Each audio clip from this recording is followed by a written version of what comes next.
Thanks a lot, Paul, and thanks, Paul, Nick, Sharon, for having us here again and to be able to present at Resources Rising Stars. My name is Brett Mitchell. I'm the Executive Chairman of Javelin, and Paul did a pretty good job of outlining the business plan for the company, so thanks for that, Paul. But yeah, we're very excited about the opportunity that we've got ahead of us now from what's been a transformational year for us in 2024. We started the year as a lithium and future battery metals exploration company. We had no cash in the bank. We had a disenfranchised shareholder base. And we finished the year owning two historic brownfields exploration assets with near-term development potential in the heart of the eastern goldfields of Kalgoorlie. Both of these projects have wide open resource systems. They've been underexplored for the last 4 to 10 years, and they both hold over 100,000 ounces of resource currently as a starting position before we've even done any further drilling. So we're in a very, very good position as a launch pad to go forward into 2025 with money in the bank. We've got a very active news flow pipeline from drilling and exploration of both these projects. We're underway at Coogee right now, and we'll be drilling again at Coogee and Eureka in late January, early February next year.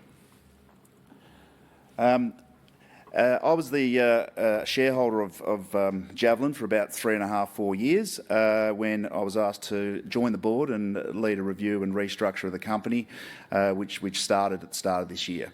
As I said, we started with, fortunately we had the Coogee Gold Project, which was mined by Ramelius back in 2013, where they mined about 20,000 ounces over 4.5 grams, and then left the project. It was then subsequently acquired by a predecessor company to Javelin, but it hadn't been looked at by the Javelin management team for over 4 years. I led a review of the company. We've relaunched the company and recapitalised it off the back of the Coogee asset earlier this year, and it's led to returns to those investors of 3 to 4 times already, and we're only just getting started. Following that, we were fortunate enough to just recently acquire the Eureka Gold Project, which sits 50 kilometres north of Kalgoorlie, and as part of that did a $3 million capital raising with Shaw and Partners. So now we're adequately funded as a junior. We've got a $20 million market cap. We've got a clear strategy to create shareholder value through exploration and through the drill bit, and follow the Spartan lead on that. And the interesting thing for both of these projects that over that period of the past 4 to 8 years, they haven't been exposed to any systematic modern drilling campaigns, which we're about to get after. Also at the Eureka project, there's some historic drill intercepts there that have never been followed up, and I'll run through that shortly with you. But 4 metres at 134 grams a tonne, 3 metres at 48, and 4 metres at 32 grams that have never been followed up north of the existing pit is some pretty exciting opportunity. Corporately, I mentioned that we have recently completed the acquisition of the Eureka project. We bought that off Delta Lithium. We paid a very, very attractive price for Javelin and its shareholders of $3 million to buy that 100% of the Eureka project.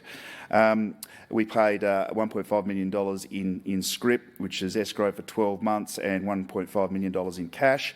Also, Delta Lithium will be appointing a representative to join our board as a 4th board member as a commitment to the company and the future. So you can see there we end up post the transaction, post the capital raising, and with no liabilities, we'll have just under $3 million in the bank and about 6 billion shares on issue, which leaves us at a market cap of approximately $21 million. In terms of board and management, so my background's corporate finance and capital markets. I've been involved in and around the resources industry for 20-odd years now, as well as some other industries outside of that. But I've always had a love of the resources industry, and a company that we took from just a vehicle through to a large lithium explorer and developer. Delta Lithium is a company that I was heavily involved with. Andrew Rich recently just joined the board only 4 months ago, and he joined as a result of doing a review on the Coogee project. He liked the project so much he was willing to join the board, which is a testament to the quality of the project, and that was before Eureka was on the horizon for us. But Andrew's background is he's a mining engineer. He's a very well-known and well-respected operator of underground gold mines in WA. He's worked for Ramelius, Westgold, and most recently was CEO of Linden Gold that was recently acquired by Brightstar. So he knows how to make these resources work and commercialise them into cash flow, into production and cash flow for the company. Our third director, Pedro Castellaris, is a very well-known and respected geologist to complement the team. In addition to the team, we also do have Omni GeoX, which is led by Peter Langworthy. They're our independent consultants who are helping design our drilling programs on both projects and running those projects. Peter's one of the best known and widely respected gold exploration geologists in WA. And we also have Top Drill doing our exploration drilling program for us, and they're doing it on a drill for equity program where we can elect to issue them for up to 50% of each monthly invoice in equity, which helps manage our cash position when we've got so limited funds at this point in time. On to Eureka. This was just a bit of back history here, and this will explain why those follow-up drill intercepts were never followed up by Red Dirt and Delta. It was originally acquired by Red Dirt Metals, which is now Delta Lithium, in 2020. It then undertook an exploration program outside to the north of the Eureka pit in 21.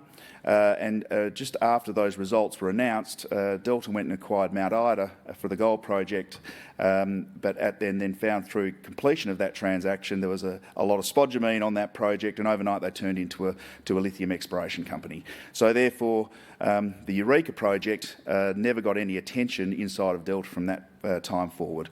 And as I was an ex-director of Red Dirt Metals, I was aware of it, inquired about it recently for a Javelin, and we were able to acquire the project. So it was very much our fortune that we've been able to acquire this, and we've got some of these 300 and 600 metres north of the pit, these high-grade intercepts that have never been followed up, that sit between 50 and 100 metres vertical depth.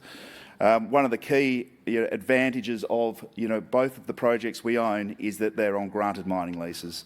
As you'd be aware from listening to the presenters here and knowledge of the resources industry in Australia today, having granted MLs is hugely beneficial for the commercialisation of any project because the path to production is so much shorter.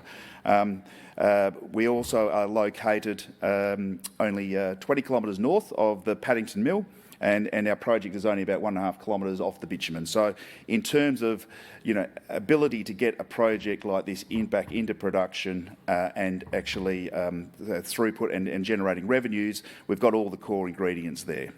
There's an existing resource of over 112,000 ounces, with over 32,000 ounces produced historically, with very high grades of recovery through both transition zones and the fresh rock. There's an overhead shot of the Eureka pit. You can see it's in very good condition, and from the pit optimisations that we've run as part of our due diligence and acquisition process, this photo is looking to the southeast, and that's the way that the ore body dips. And with a simple pit cutback, we believe that there could be 20 to 30,000 ounces, which is readily mineable through a simple pit cutback, which at $4,000 gold price is a lot of money for the company, based on the 20 million market cap we are today. Here's a long section, which just to show you where there's the pit there, and there's significant mineralised zones open at depth and along strike. The two other zones of mineralisation and lodes that we will be exploring, sitting 250 and then sort of 500-600 metres north of the pit. But there's also to the south of the Eureka pit, we have a 4.5 kilometres of untested strike, which will be a core focus of the exploration program in 2025. Initially, we're going to be drilling around the pit to try and increase the existing resource there, and also drill test those lodes 250 and 500 metres to the north to to see if we can define some high-grade potential ore bodies there. We've just completed a geochemistry, a geochem analysis and magnetics review of the structures at Eureka. Through that, we've, as I said, there's been no modern exploration activities here since 21. Our core focus when we get back to drilling in early 2025 will be follow up these high-grade intercepts to the north of the pit. Which you can see there, and most of these intercepts are sort of from about 50 to 100 metres in depth. Both of our projects have had a lot of shallow drilling done on them to date, so we are planning to drill test to a lot deeper depths, as is justifiable at the current gold price. And the Eureka program, we've completed our environmental studies. We're in the process of doing heritage and cultural surveys, and we're planning to commence our first drilling program there as I said, at the end of January, early February next year. Getting on to the Coogee project, Coogee was mined by Ramelius back in 2013. There's a photo of the pit there, taken a few months ago. It's currently got a resource of over 125,000 ounces. We've commenced the drilling program there only a week ago, and we'll be finished by next week. We'll drill about the first 3,000 metres, starting at the south of the pit and drilling around to the western edge of the pit to look to hopefully increase the existing resource, and then we're going to move to where we're currently drilling about 300 metres north of the pit on some step-out drill targets. This is only the first phase of our drilling. Most drilling companies shut down in mid-December. It's getting pretty hot out there, and then we'll recommence in mid to late January. So this is just a toe in the water now. The great thing is that from an investor perspective, we've got money in the bank. We've actually commenced our first drilling campaign. We're going to then have constant news flow in terms of assay results from Coogee, and then more drilling and results from Coogee and Eureka constantly over the next 6 months.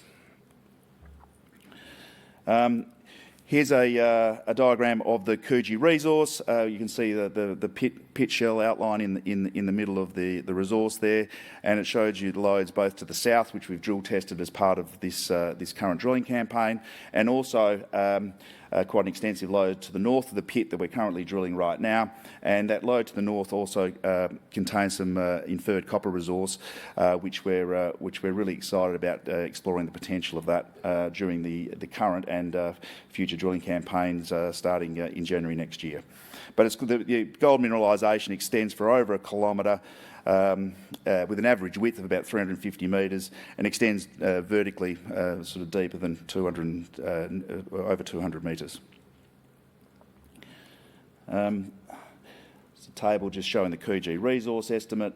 In terms of the current drilling program, this shows the magnetic features on the mining licence to the left-hand side of the diagram. That's actually the adjacent exploration licence. That magnetic feature will be drilling in the program next year. The drilling right now that we're undertaking is only on the mining licence itself, as I've outlined, and we're also going to be drilling, we are drilling currently, a couple of these. I've mixed back there. These mag features up here. So that's what we're currently drilling right now, and we're really excited about the potential of those because they've only been drilled to about 25 metres, very shallow drilling historically, and the top of that mag feature sits at about 300 metres. On the adjacent exploration licence, we see a couple of trends here again that have never been properly drill tested. We'll be drilling this in the new year, but a couple of these features here are nearly 3 kilometres and 1.5 kilometres in length, with only shallow drilling historically. So from an exploration perspective, we're very excited about the potential opportunities that they could present for us moving forward. We have some non-core projects in the company. I'll just touch on these because we're just now not spending a single dollar on those. All the money we have in the bank, and there's not a lot of it, but we want to put it all into Eureka and all into Coogee. These projects are in the process of either being sold or disposed of, and will have no focus for the company moving forward. So just to wrap up, in terms of the investment proposition for Javelin, or what Javelin is for investors and shareholders, we've already seen it, the company with its strategy very clearly focused on being a brownfields explorer and potential near-term developer in the Eastern Goldfields. Particularly on 2 projects that are on granted mining licences for the benefits that they deliver to the company with existing resources. We've got near-term production potential on both of these. The fact that they haven't been subject to modern exploration activities over the last 4 to 10 years gives us a great opportunity, and the fact that our share price from where we started at the start of the year has gone up 3 to 4 times before we've even put a drill hole in the ground, gives credence to the strategy and how we're and what we're focused on doing. So we're only capped at $20 million. We therefore have some serious leverage to success on that drill bit. So we'll follow the Spartan lead on that and drill aggressively for the next 12 months, and lots of news flow to come out of that. So thank you for your time, and thanks again.